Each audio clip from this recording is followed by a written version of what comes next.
출애굽기 8장 16절 16절부터 19절까지 우리 같이 하나님 말씀 받들어 읽습니다. 시작. 주께서 모세에게 이르시되 아론에게 말하기를 내 막대기를 내밀어 땅에 티끌을 치라 하라. 그것이 이집트 온 땅 전역에서 이가 되리라 하시니 그들이 그대로 행하였더라. 아론이 막대기를 잡고 자기 손을 내밀어 땅에 티끌을 치매 그것이 사람과 짐승 속에서 이가 되었으며 땅의 모든 티끌이 이집트 온 땅 전역에서 이가 되었더라. 마술사들이 자기들의 마술로 그와 같이 행하여 이를 내려 하였으나 할 수 없었더라. 이에 사람과 짐승에게 이가 있었으므로 그때 마술사들이 파라오에게 이르되 이것은 하나님의 손가락이니이다 하였으나 주께서 이미 말씀하신 대로 파라오의 마음이 강팍해져서 그가 그들의 말에 귀를 기울이지 아니하였더라. 우리 이 말씀을 해서 잠깐 기도하시겠습니다. 거룩하신 주 하나님, 주님의 놀라운 사랑과 은혜에 감사드립니다. 이렇게 8월의 마지막 날, 주중 넷째 날 저희들이 함께 모여서 하나님의 말씀을 듣고 마음속에 있는 것들을 쏟아 기도할 수 있는 복된 집회로 인도해 주셔서 참으로 감사드립니다. 저희들 이 마지막 날 영적으로 미혹이 가득한 이 배교의 시대에 하나님의 말씀이 필요합니다. 하나님께서 자신의 영감으로 주어진 이 놀라운 말씀이 필요함을 주님께서 아십니다. 온라인으로 또 오프라인으로 함께하는 모든 지체들, 이 기록된 말씀을 통해서 하나님의 참으로 아는 백성 되기를 원합니다. 하나님의 뜻을 온전히 깨닫고 순종하는 백성들 되기를 원합니다. 주님, 저희들이 마음으로는 원하지만 육이 약해서 이런 모습이 아니라 우리의 몸도 주님께 내어드림으로 하나님께서 영광 받으시는 삶을 살기를 간절히 원합니다.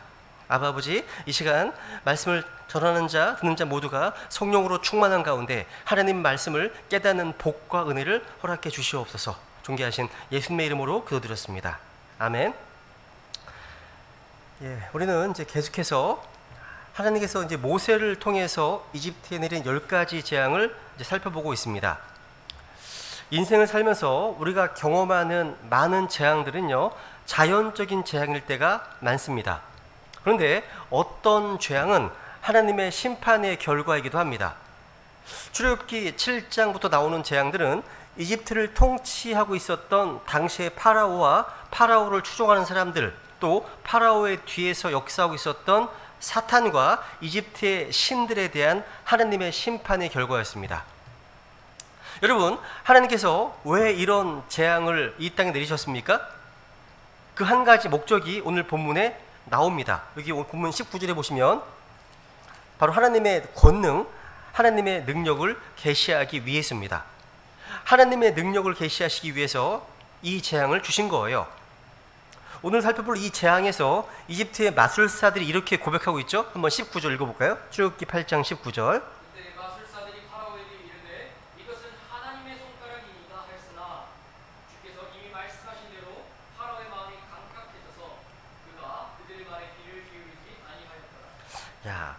모세가 베풀고 있는 하나님의 놀라운 이적을 이집트의 마술사들이 상당 부분 흉내를 냈어요.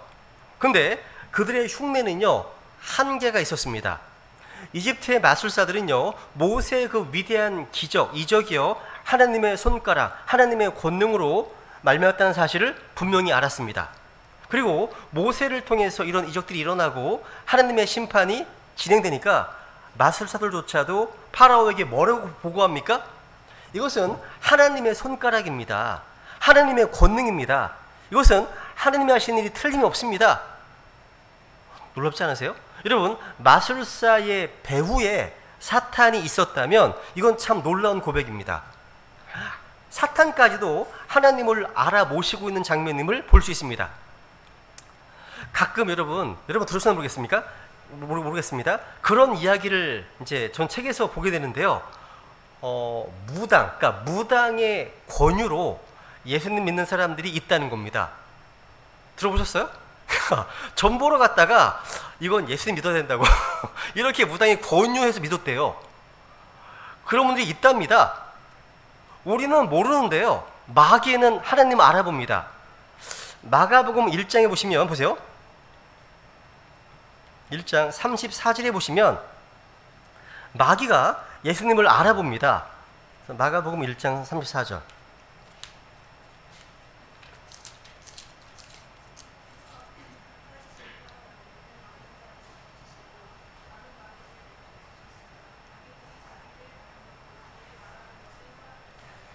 야, 마귀들을 내쫓으셨는데요. 마귀들이 예수님을 압니다. 마귀들이 자기를 알므로 그들이 말하는 것을 허락하지 아니하시니라 되어 있네요. 마귀들은요, 주님이 누구신지 알아봤습니다. 야고보서 2장에 보면 마귀들은요, 하나님을 알고 믿고 떱니다. 근데 마귀들이 구원받는 일은 없죠. 그죠? 어쨌든 오늘 본문의 마술사조차도 이것은 하나님의 손가락입니다. 이거 하나님의 권능입니다. 이렇게 놀라운 고백을 하고 있습니다. 출애굽기 9장 16절에 보시면요, 하나님께서 이제 모세를 이제 세우시고 이제 그를 통해서 이런 이적들을 행하시고 이스라엘 땅에 재앙을 베푸시는 이유가 단적으로 잘 나타나 있습니다. 한번 보세요. 16절 읽어볼까요? 출애굽기 9장 16절.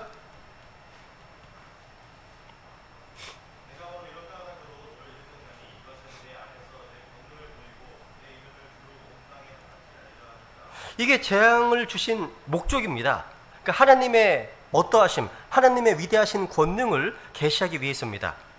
이것이 하나님께서 파라오를 세우신 목적이에요. 그러니까 파라오 안에서 주님의 권능을 보이고 주님의 이름을 온 땅에 두루 알리기 위함입니다. 그러니까 이런 목적으로 파라오를 세우셨다는 거예요. 그러니까 적그리스도도요, 하나님이 쓰신 도구일 뿐입니다. 그러니까 악한 자도요, 하나님의 목적을 위해 쓰임받는 뿐입니다. 여러분, 하나님의 권능이요, 힘없는 민초들을 통해 드러나는 것이 아니죠. 이 당시 세계 최강대국이었던 이집트의 파라오를 통해서 보이셨습니다. 파라오는요, 하늘 아래 땅에서 자기의 권능이 가장 큰 줄로 알았습니다. 그 밑에는 유능한 마술사들이 있었습니다. 그 신전에는 다양한 신들이 있었습니다. 그래서 히브리 민족의 신이라 불리는 갓, 하나님을 우습게 여겼습니다.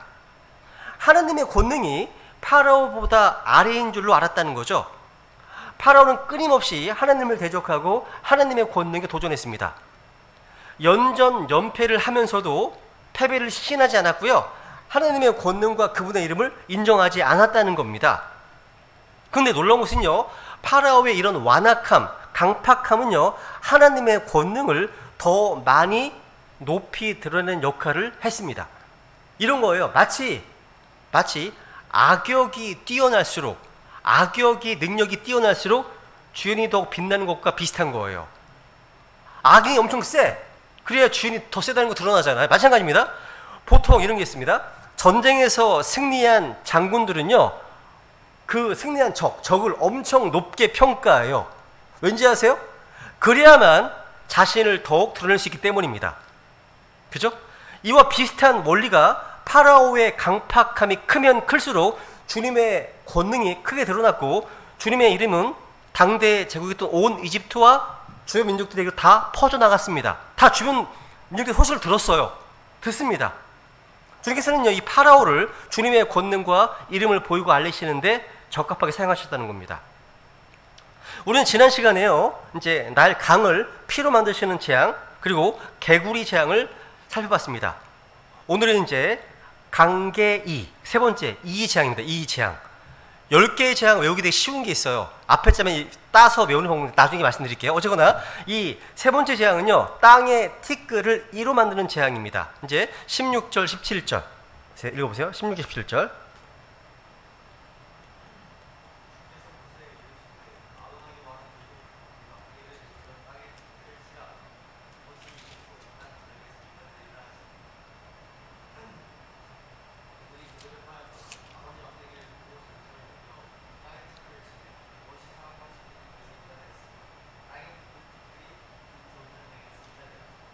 왜 자꾸 웃냐, 너? 말씀 읽으면서 자꾸 웃어, 쟤. 여기 보면요, 여기 보면 이 땅의 티끌을 이로 만드시는 재앙이죠. 이 재앙입니다. 아마 50대, 60대, 그러니까 나이가 많으신 분들은 어렸을 때 이와 함께 살았던 추억이 생생할 겁니다. 여기는 그런 분들이 거의 없으실 것 같네. 없을 것 같아요. 뭐 지금 뭐 이런 신세대들은 이 재앙을 잘 모를 겁니다. 근데 저는 이가 뭔지를 생생히 기억합니다. 밤새도록 그냥 손톱으로 이를 잡고 이를 얼마나 많이 잡았든지 손톱이 새빨갛게 됩니다. 저희 어머님이 저희 어머님이 그러셨거든요. 근데 그래가지고 이를 잡은 상태에서 세수도 안 하고 밥 먹고 그랬습니다. 그 당시에. 이게 뭐 아주 오래전 이야기가 아니에요. 불과 한 몇십 년 전 이야기입니다. 이집트의 상황은 더 심각했습니다. 땅의 티끌, 이 더스트, 먼지들이요, 이가 되었거든요. 근데 여러분, 땅의 흙, 티끌은요, 이집트 사람들이 소중히 여기던 것이었습니다. 특별히요, 이집트 사람들은요, 이 땅의 티끌 그러면 사막을 연상했습니다. 사막은 그들을 보호하고 지키던 소중한 땅이었거든요. 그래서 이집트 사람들이 섬기던 신 가운데 땅의 신, 사막의 신으로 SET라고 하는 이 세트라고 하는 신이 있었습니다. 근데 그 땅을 치니까 다 뭐로 변했습니까? 이로 변했습니다. 그 소중한 땅, 그들의 생명의 근원, 그들이 발을 딛고 살던 그 땅이 이로 득실거려서 그들을 괴롭히고 고통스럽게 합니다. 그것은요, 그들이 섬기던 이 세트라는 신이 축복이 아니라 오히려 저주였음을 또 한 번 증명하는 심판이었습니다. 이것이 그 재앙의 정체입니다. 흥미로운 점은요, 강이 피로되는 재앙이나 개구리 재앙은요, 하나님이 미리 경고하셨습니다. 그런데 이 재앙은요, 아무런 사전 경고 없이 임했다는 겁니다. 이것을 갑작스러운 패망이라고 합니다. 갑작스러운 패망. 하나님의 심판은 결코 졸지 않습니다. 이 티끌, 땅의 티끌, 이게 더스트입니다. 영어로는 더스트인데요. 이게 티끌, 흙, 먼지라는 뜻인데요. 한번 확인해 볼게요. 창세기 보시면 주님께서 땅의 흙으로, 땅의 티끌로 모든 동물들을 종류대로 다 지으신 창조주 하나님이심을 보게 됩니다. 그래서 창세기 2장 19절 볼게요. 창세기 2장 19절.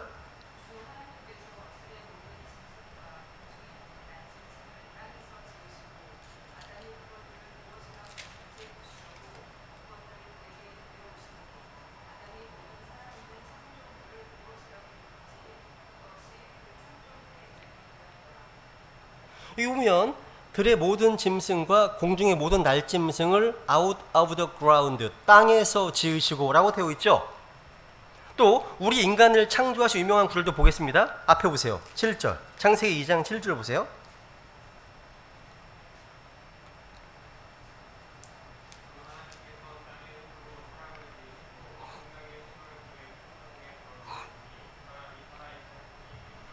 정말 중요한 구절입니다. 여기 사람의 삼위일체가 등장하죠, 그죠? 여기 땅에 흙이 나오고 또 숨이 나오고 그리고 혼이 나옵니다, 그죠? 흙으로 몸을 만드셨으면 몸, 그리고 호흡, 숨, 영, 그리고 혼, 우리의 셀프, 자, 이렇게 이 셋이 한 사람을 이루는 겁니다. 우리 하나님도요, 아버지, 아들, 성령님이 한 하나님으로 되어 있습니다. 삼위일체 하나님이시죠, 그죠? 하나님의 형상대로 지음받은 사람 역시 한 사람이 셋으로 되어 있고 셋이 하나로 되어 있습니다. 영이 없는 몸, 혼이 없는 몸, 상상해 보세요. 그 온전한 사람이 아니죠, 그죠? 셋이 모두 있어야 하나가 됩니다. 영, 혼, 몸이 있는 겁니다. 오늘 여기 나오신 분들 왜 넣으셨습니까? 영이 양식, 그죠? 영적인 게 중요하기 때문에 나온 겁니다, 그죠? 그러니까 우리는 육신의 준비를 위해서 평생 애를 쓰잖아요. 먹고 사는 준비를 위해서 80년 사는 거 가지고 평생 애를 쓰잖아요, 그죠? 근데 영혼이 살 수 있는 혼을 위해서는 얼마나 준비하는지 모르겠습니다. 진짜 중요한 것은 우리 속사람인데, 혼인데, 그죠? 여기 주 하나님께서 땅의 흙으로 사람을 지으시고 라고 되어 있습니다. 이건 뭡니까? 흙, 사람의 몸을 지으신 것을 말합니다. 우리 몸은 흙으로 되어 있어요. 흙입니다. 그래서 우리 몸을요, 화학적으로 분석해 보면 흙과 동일한 성분입니다. 놀랍습니다. 우리 죽으면요, 흙으로 갑니다. 흙으로 가는 거예요. 사람의 몸은요, 흙을 사용해서 지으셨어요. 그래서 사람을요, 진토다, 먼지다, 티끌이다, 또 우리는 흙집에 살고 있다, 이렇게 부르는 거 다 이유가 있는 겁니다. 심지어 이사야서에 보시면요, 이사야서 보시면 하나님께서 자신을 뭐로 비유하시면 자신을 토기장으로 비유하십니다. 우리를 흙을 가지고서 빚으시잖아요. 그죠? 욥기만 볼까요? 욥기 10장 보세요. 욥기 10장 9절.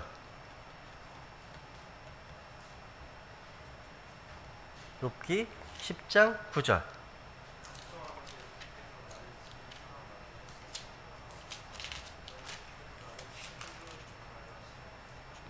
야, 주께서 나를 진흙처럼 만드셨음을 기억합소. 우린 진흙처럼 만드셨답니다. 그리고 주께서 나를 다시 흙으로 데려가려 하시나이까. 되어 있네요. 34장 15절. 34장 15절. 욥기 34장 15절 보시면 우리 육체가 무엇인지 말씀하고 있잖아요. 그죠? 다시 흙으로 돌아가리이다. 되어 있네요. 그죠? 흙에서 왔기 때문에 흙으로 가는 겁니다. 몸은요. 그러니까 이것은 우리 몸에 대한 말씀입니다. 몸의 재료는 뭐예요? 흙입니다. 흙입니다. 우리 몸은요, 그래서 성경에 보면요, 우리 몸을 질그릇이라고 표현하는 겁니다. 구원받은 사람들은 이 질그릇 안에 보배가 있는 겁니다. 다시 창세기 2장 보세요. 그래서 그의 콧구멍에다 뭘 불어넣으셨습니까? 생명의 숨을 불어넣으셨습니다. 이게 뭐예요? 영을 불어넣으신 거죠. 그죠? 사람의 코는요, 숨을 쉬는 어떤 지체잖아요. 숨을 쉽니다. 입으로도 숨을 쉬는데 코로 숨을 쉬는 것이 기본이죠. 그죠? 하나님께서는요, 사람의 입이 아니라 콧구멍에다가 생명의 숨을 불어넣으셨습니다. 저희 아이들은요, 어렸을 때부터 비염, 축농증이 있어서 고생을 합니다. 지금도 합니다. 비염이나 축농증, 기타 이제 코로 호흡하기 곤란한 병이 걸린 사람들이 겪는 고통은요, 이루 말할 수 없습니다. 정말 괴롭습니다. 그죠? 숨을 쉬는 어떤 이런 숨을 편하게 쉴 수 있다는 게 얼마나 큰 축복인지 모릅니다. 이사야서에 보시면 이런 말씀, 이사야서 보세요. 이사야서 2장에 보시면 22절. 우리 인간이 얼마나 연약한 존재인지 이렇게 표현합니다. 이사야서 2장 22절.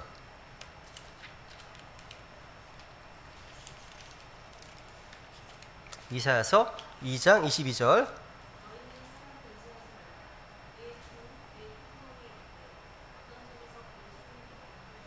야, 사람이 이렇게 연약한 존재입니다. 사람 의지하지 말랍니다.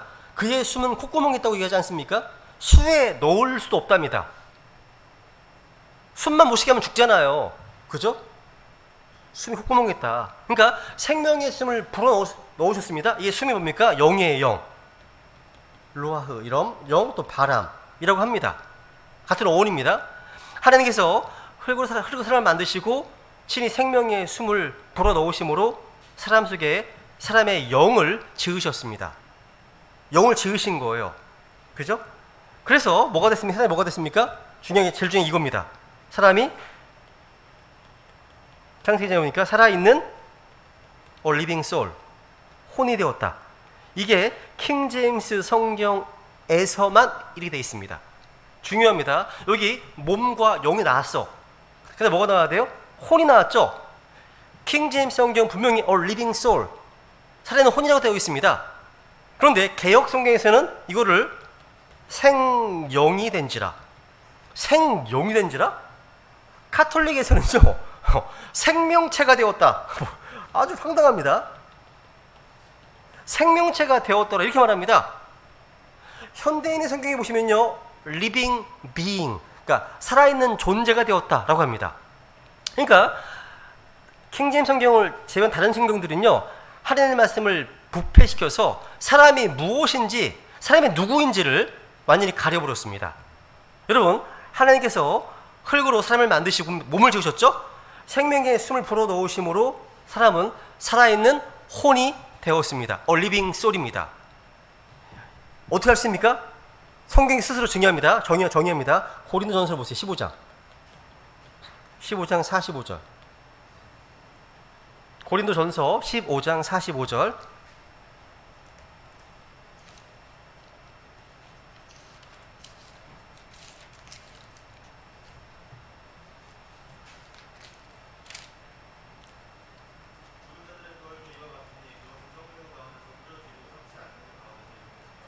고린도전서 15장 45절입니다. 42절 말고요.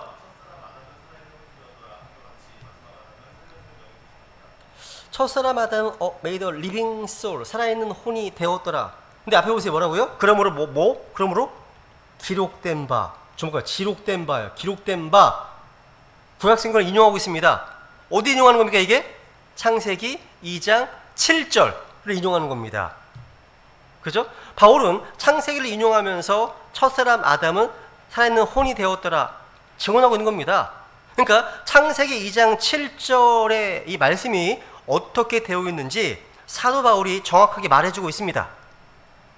이를 통해서 정말 올바른 성경이 무엇인지 성경 자체 스스로가 말해주고 있는 거예요. 살아있는 혼이 맞는 겁니다. 그죠? 생명으로 기록된 성경은 정말 전 세계 개혁성경 많이 아니겠네, 그죠? 이렇게 돼 있으니까. 네.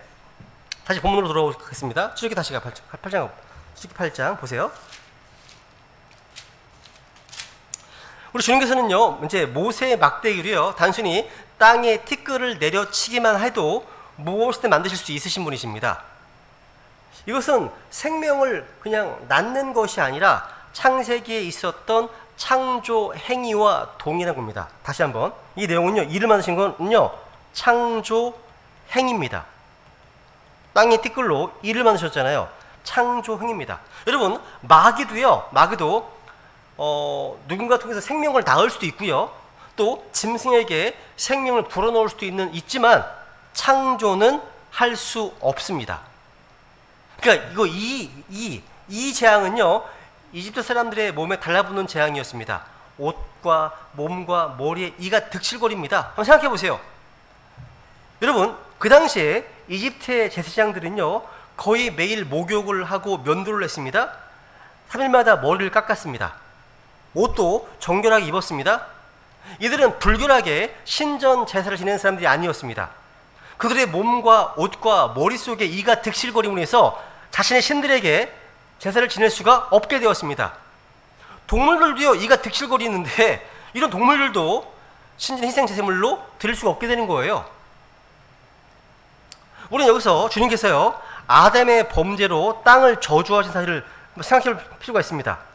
아담의 범죄로 이 땅이 저주받았잖아요.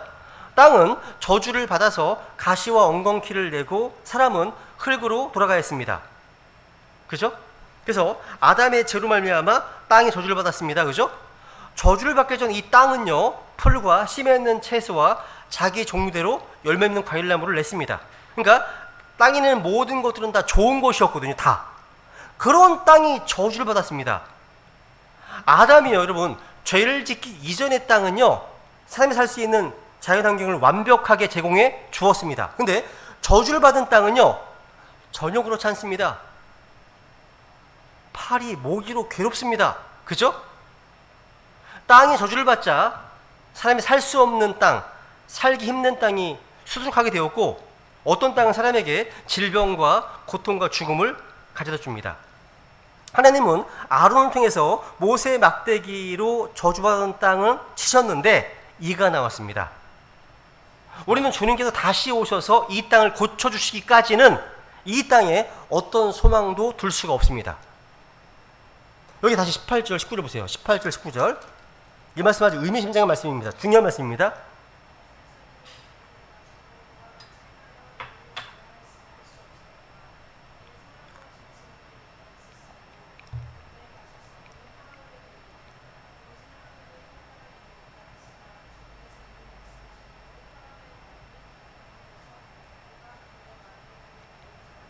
아멘. 여기 보시면요, 이집트의 마술사들은 또 정말 어리석은 짓을 하고 있어요. 앞에랑 비슷합니다. 진짜 파라오를 돕고 싶다면 어떻게 합니까? 이를 다시 티끌로 되돌려 하잖아요. 근데 이들은 주님을 흉내내어서 티끌을 이로 만들려고 했습니다. 이들은요, 저주를 되돌려 놓거나 사라지게 하기보다 더 많은 저주가 임하게 하려 했던 겁니다. 결국 이들은요, 자신들의 한계를 이제 인정하게 되었습니다. 마귀는 이 세상에서 막강한 힘을 가지고 있지만 전능하지는 않습니다. 마귀의 능력에는 한계가 있다는 겁니다. 따라서 우리는요, 이 세상에서 일어나는 일 때문에 놀라거나 두려워할 필요가 없습니다. 마귀를 너무 과대평가해서도 안 되기 때문에. 그렇다고 너무 과소평가해서도 안 되겠죠. 그죠? 근데 여러분, 개구리 재앙 때문에 파라오가 형식적으로나마 하나님을 인정했던 것처럼 이 재앙으로 마술사들이 하나님을 인정했잖아요. 근데 이 세 번째 재앙은요, 마술사들이 흉내낼 수가 없어요. 여러분, 성경에서 우리 마귀의 영적 전쟁을 얘기할 때 마귀는 어떤 존재냐? 제일 많이 쓰는 것이 마귀는 속임수의 대가이고, 그 다음에 마귀는요, 이미테이션, 모방의 천재라는 말 씁니다. 마귀는 누구라고요? 모방의 천재입니다. 마귀는 모든 면에서 주님을 흉내내려고 하지만 결코 같지 않습니다. 같을 수가 없죠. 그러니까 무슨 얘기냐면 마귀의 핵심 전술이 뭐냐? 모방입니다. 기억하세요. 중요합니다. 이미테이션. 이게 핵심 전술이에요. 마귀는 세상과 교회를 효과적으로 속이기 위해서 자신을 가장하고 하나님을 모방합니다. 오늘날 교회들은요, 이런 마귀의 가장 전술, 모방 전술에 속수무책으로 당하고 있습니다. 여러분, 정품과 모조품의 차이 마냥 하나님의 역사와 마귀의 역사는 겉으로 보기에는 크게 다르지 않기 때문에 악한 영의 역사를 성령의 역사로 착각하게 만듭니다. 이 세상에서 예수 그리스도를 가장 닮은 인물이 있다면 그는 사도들이나 순교자들이 아니라 단연 적그리스도일 겁니다. 한번 예를 들어볼게요. 어떤 모방을 할까요? 마귀는요, 아까 했던 하나님의 삼위일체를 모방합니다.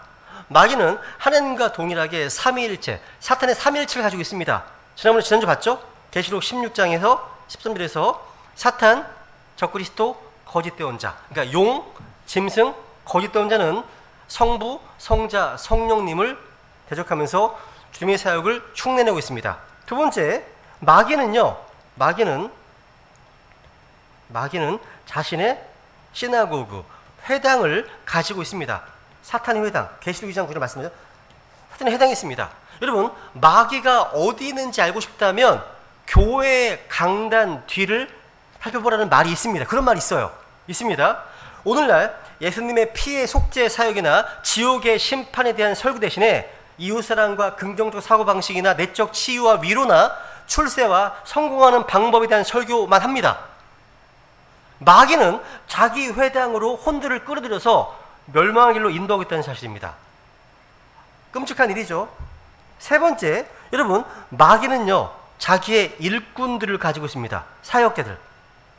여러분, 주님의 신실한 사역자들이 복음을 증언하듯이 마귀의 사역자들 역시 열심히 왜곡된 복음을 전하고 거짓 교리를 유포한다는 사실. 마귀는 주님께서 자신의 신실한 일꾼들을 불러 사용하듯이 수많은 자기 사역자들을 교회와 관련된 사역에 침투시켰습니다. 마귀가요. 이게 정말 커다란 위험입니다. 우리는 이제요, 신학교라고 해서, 신학대학이라고 해서 마음 놓고 성경을 배울 수 없습니다. 지금은 기독교 서적이라고 해서 마음 놓고 읽으라고 권유할 수 없는 세대에 살고 있습니다. 그런 시대거든요. 그만 합니다. 마귀는요, 자기의 교리가 있어요. 디모데전서 4장 1절에 보시면요, 마귀들의 교리가 나오잖아요. 자기의 교리가 있습니다. 마귀의 교리는요, 마귀의 회당에서 마귀의 사역자들에 의해서 부지런히 전파되고 가르치는 결과 지금은요, 바른 성경적 교리, 건전한 교리 얘기를 하면요, 이게 안 먹혀요. 안 먹힙니다. 마귀의 교리, 행위 구원, 유아세례, 침례에 의한 중생, 무천년설, 인본주의, 진화론 등등 다 마귀들 교리입니다. 마지막 때가 되면 될수록 점점 더 많은 사람들이 이런 교리들을 추종하게 될 겁니다. 심지어 동성연애, 낙태에 대한 자유, 다 마귀들의 교리입니다. 이게요. 이 마지막 때 모습입니다. 이것만 합니다. 마귀는요, 자신의 왕국을 가지고 있어요. 왕국. 이 세상은 마귀의 왕국입니다. 주님께서도요, 요한복음 14장 30절에 보시면요, 이 세상의 통치자가 마귀임을 인정하셨습니다. 그러니까 이 세상 통치자가 마귀랍니다. 사도 요한은요, 온 세상이 사악함 가운데 있다고 말했습니다. 요한일서 5장에서요. 마귀는요, 자신의 왕국을 자기 마음대로 할 수 있다고 증언합니다. 누가복음 4장에서 말하잖아요. 세상은 자기 거라고요. 마귀가요. 세상이 더 좋아지고 뭐 이렇게 이걸 기대할 수 있는 게 아닙니다. 이 세상 통치자가 마귀인데. 그래서 여러분, 마귀는요, 마귀를 경배하는 자들을 가지고 있어요. 그래서 계시록 13장에 보면요, 용을 경배하잖아요. 오늘날 루시퍼를 경배하는 사람들 되게 많습니다, 여러분. 많아요. 또 마귀는요, 자신의 천사들을 가지고 있습니다. 계시록 12장 7절 보시면 용과 그의 천사들 나오죠? 마귀의 천사들은요, 하늘의 천사들의 3분의 1이나 되는 아주 많은 군대예요. 어마어마한 군대입니다. 하나님께서는요, 마귀와 그의 천사들을 위해서 불의 호수를 만들어 놓으셨다고 말씀하고 있잖아요. 지옥을요. 또 여러분, 여덟 번째로 마귀는요, 여러 이적과 표적을 일으킬 수 있습니다. 데살로니가후서 2장 9절에 말씀하십니다. 있습니다. 오늘날 이단 종교의 지도자들이 유난히 많은 표적들을 일으킴으로 자신들이 하나님의 사도라고 능력 있는 어떤 사역자인 것처럼 속이는 예가 많잖아요. 이것은요, 사도들의 표적을 모방하기 때문에 성경적 지식이 없는 사람들이 속아 넘어가지 않을 수 없습니다. 성경 지식이 있어야만 분별할 수 있는 거예요. 그거는요, 모방한다는 겁니다. 마지막으로 마귀는요, 자신의 희생물이 있어요. 무슨 얘기냐면 고린도전서 10장이고 10장 20절 한번 찾아볼까요? 고린도전서 10장 20절. 우리 주님께서요, 우리 성도들이 드리는 영적 희생물을 받으시듯이 마귀 역시 사람들로부터 희생물을 받아요. 그 중에 하나가 제사입니다. 이제 조만간 나올 이제 추석 때 드릴 제사. 하나님 또 얼마나 진노하실지. 그죠? 전서 10장 20절.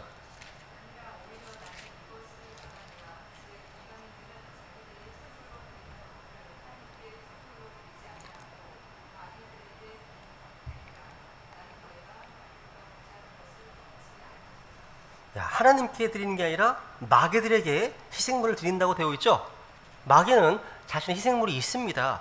다 지금 하나님 모방하는 겁니다. 흉내내는 거예요, 다 이게. 우리는 이런 사실들을 통해서요, 마귀가 얼마나 철저히 주님을 모방하고 자신을 잘 변장하는지 알 수 있습니다.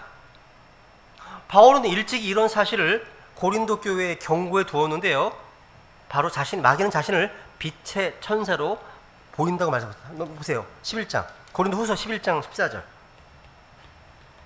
고린도 후서 11장 14절.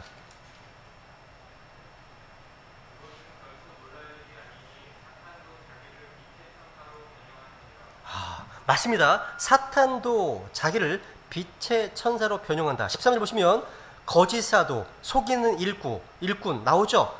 이게 바로 마귀의 사역자들입니다. 15절 그의 사역들, 마귀의 사역들 있잖아요. 나오잖아요. 야. 여러분, 주님께서 공생에 사역하시는 동안에요, 베드로를 통해서 들어오는 마귀 역사를 주님께서 분명히 분별하셨던 것처럼 우리도 마찬가지입니다. 우리와 가장 가까이 있는 사람들을 통해서 역사하는 마귀 역사를 분별할 수 있어야 됩니다. 우리 가까이 있는 사람들을 통해서 역사하거든요, 마귀가요. 그래서 여러분, 우리는 이 말씀 꼭 기억해야 됩니다. 우리는 항상 이 말씀 정말 암송하고 있어야 되는 겁니다. 데살로니가전서 5장 21절. 데살로니가전서 5장 21절.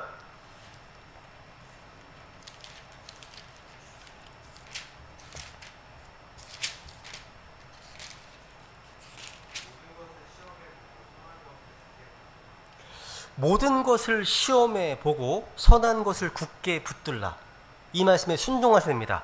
모든 것을 시험해 보셔야 됩니다. 사람들은요, 저마다 자신이 믿는 것에 대해서 검증한다 그러면요, 그걸 꺼리는 경향이 있습니다. 그러니까 이는 자신이 믿는 것이 항상 옳다고 믿고 싶어 하기 때문입니다. 원래 그래요. 미혹의 영은요, 이러한 인간의 약점을 정확히 파고듭니다. 우리는 모든 것을 시험해 봐야 됩니다. 이것이 뭐 믿음이든 표적이든 기사든 그것이 하나님께로부터 온 것인지 아닌지에 대해서 철저히 시험해서 입증하라고 말씀하시거든요. 여러분, 무조건적인 믿음은 믿음이 아닙니다. 그 믿음이 아니에요. 마지막 시대에 마귀는요, 택함 받은 성도들조차 구분하기 어려울 정도로 하나님의 역사를 똑같이 모방해낼 겁니다. 그러니까 참과 거짓을 구분하려면 어떤 표적이 나타나면 볼 것이 아니라 그 소스가, 그 출처가 어디인지 살펴보는 것이 정말 더 중요한 거예요. 출처, 소스가 더 중요합니다. 우리는 성경에서요, 속임수는 늘 참된 것의 모방, 모조, 흉내내기의 모습을 통해서 온다는 사실을 기억해야 됩니다. 몇 개를 볼게요. 갈라디아서 1장 보세요. 갈라디아서 1장 6절, 7절. 갈라디아서 1장 6절, 7절.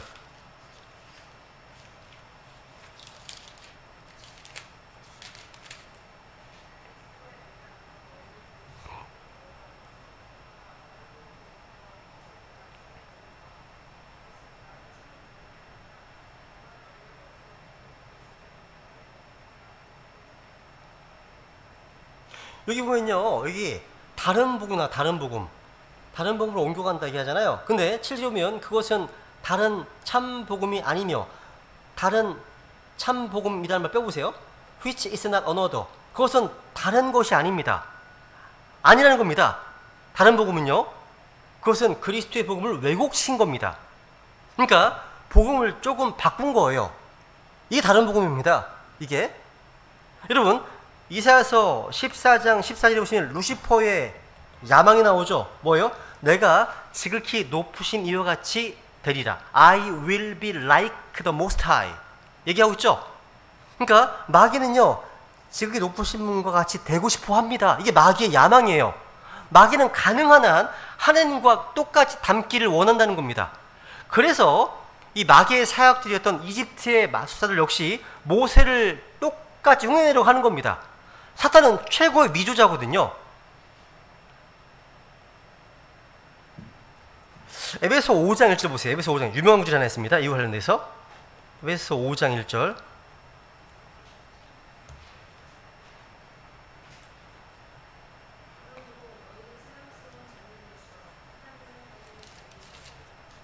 여기 보시면요, 중요한 미줄치세요. 너희는 사랑스러운 자녀들로서 하나님을 따르는 자가 되고, followers of God이죠. 따르는 자들이 있죠. 따르는 자가 맞습니다. 이것이 킹 제임스 성경을 제외한 다른 성경에서는요, 뭐라고 되어 있냐면 imitator, follow가 아니라 킹 제임스 성경은 따르는 자잖아요. 근데 뉴 킹 제임스 성경을 대해서 NIV 성경은요, imitator 되라, 하나님을 모방하는 자가 되라, 이렇게 되어 있습니다.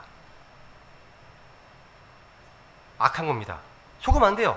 마귀는 하나님을 흉내내고 가장하고 모방함으로써 자신이 하나님 것처럼 속이는 겁니다. 여러분, 이미테이션은요, 진짜가 아니잖아요. 여러분, 이미테이션 어감이 좋아요? 저 이미테이션 그러면 느낌이 짝퉁, 이런 느낌이에요. 짝퉁. 진품은 가짜입니다. 그렇기 때문에 킹 제임스 성경을 제외한 다른 성경들은 이미테이션 바이블을 씁니다. 이미테이션 성경들이라는 거죠. 여러분, 그리스도의 몸된 교회 이외 다른 교회들은 다 이미테이션 처치 씁니다. 이미테이션 교회들이죠. 또 유대인이 아닌 거짓 유대인들 많죠. 이미테이션 주스가 있습니다. 마시텐이라든 뭐 어떤 데가 다 거짓 유대인들이 있습니다. 그러니까 이미테이션은요, 진짜가 아닌 겁니다. 이미테이션 is not real thing입니다. 진짜가 아니잖아. 이미테이션은요, 가짜인 거예요. 우리는 누구도 흉내내거나 모방할 필요가 없습니다. 우리는 팔로워, 하나님을 따르는 자가 되면 족한 거죠. 근데 마귀는 모방의 천재입니다. 모든 면에서 주님을 따라하려고 하지만 한계가 있고 결코 같을 수가 없습니다. 그래서 오늘 본문에 나오는 마술사들은요, 파라오 앞에서 공개적으로 이것은 하나님의 손가락이니이다라고 고백하잖아요. 이것도 되게 중요합니다. 재밌어요. 하나님의 손가락. 여러분 성구사전 있으면 성경 공부하기 위해서 필요한 게 뭐냐면 성구사전 반드시 필요합니다. 성구사전. 그 킹제임스 성경이 필요하고요. 또 뭐가 필요하면 노아 웹스터 사전이 있으면 좋습니다. 웹스터 사전이 필요하고요. 그리고 라틴의 세제시킬리. 이런 네 것만 있으면 뭐 기본적인 건 갖춰져 있는 겁니다. 성구사전에서 한번 이 손가락을 찾아보세요. 정리하시면 되게 재밌어요. 재밌습니다. 여러분 하나님의 손가락은요 한마디로 뭘 가리키는 거냐면 여러 가지가 되게 많이 있는데 우선은 창조자를 가리킵니다. 그러니까 하나님의 손가락은요 창조자를 가리키는 거예요. 어떻게 하십니까? 시편 8편 3절 보세요. 시편 8편 3절. 이집트의 마술사였던 이 얀네와 얀보레는요 이런 세 번째 재앙을 통해서 창조주 하나님을 고백하고 있는 거예요. 시편 8편 3절. 주의 하늘을 곧 주의 손가락으로 지으신 작품과 주께서 정하신 달과 별들을 내가 깊이 생각해 보오니. 와, 이 우주 만물을 뭘로 만드셨습니까? 주의 손가락으로 지으셨습니다. 이거 창조의 손가락. 그래서 미켈란젤로에 보시면 그림 보면 나오잖아요. 뭐, 이게 손 하는 거 보이죠? 이게 창조의 권능의 손가락입니다. 손가락이에요, 그게. 이야. 여러분, 이집트 마술사들은요, 뭐 그 당시에 이시스, 뭐 오시리스, 뭐 라, 호러스, 뭐 셉, 비엘셉 같은 신들이 창조주가 아니라는 사실을 알게 된 겁니다. 하나님께서 바로 그들 신들과 비교할 수 있을 만큼 전능하신 분이시구나 알았던 겁니다. 그것만 아닙니다. 손가락을 찾아보시면요, 출애굽기, 그러니까 율법, 잠깐만요. 출애굽기 31장에 보시면 찾지 마세요. 31장 8절에 보시면 율법을 돌판에 기록하신 손가락입니다. 손가락으로 돌판에 율법을 기록하셨습니다. 또 다니엘서 5장에 보시면요. 5장 4절인가 보시면요. 연회에서 주님의 그릇들을 가져다가 하나님을 모독하던 벨사살 왕의 왕궁벽, 이 왕궁벽에요. 손가락에 나타나가지고 뭐 글을 씁니다. 벨살이 부르르 떱니다. 그런 왕궁벽에 하나님의 심판을 기록하신 손가락입니다. 그리고 요한복음 8장에 보시면 간음하던 여인을 현장에서 잡아서 예수님을 시험한 원수들을 물리친 손가락입니다. 땅에 손가락으로 뭘 적으셨잖아요. 그죠? 뭘 적으셨습니다. 다들 양심이 찔려서 물러갔습니다.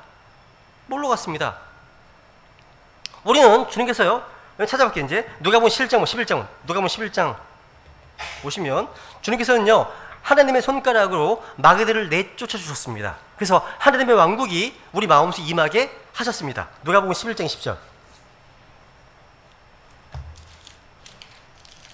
누가복음 11장 20절.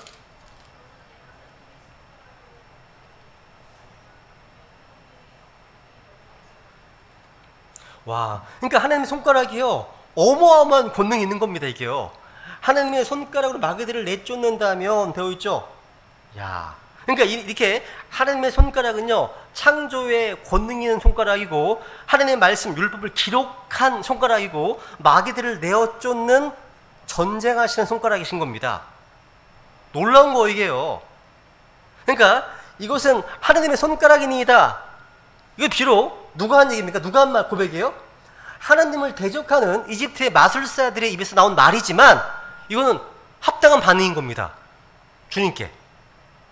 주님께서는요 장차 다시 오실 때 모든 원수들의 입에서 이런 고백을 받으실 거예요. 마귀 또한 자기 혀로 예수 그리스도를 주라 고백하면서 영광을 돌리게 될 것입니다. 성경에 예언되어 있습니다. 확인할게요. 빌립보서 2장 11절. 빌립보서 2장 11절.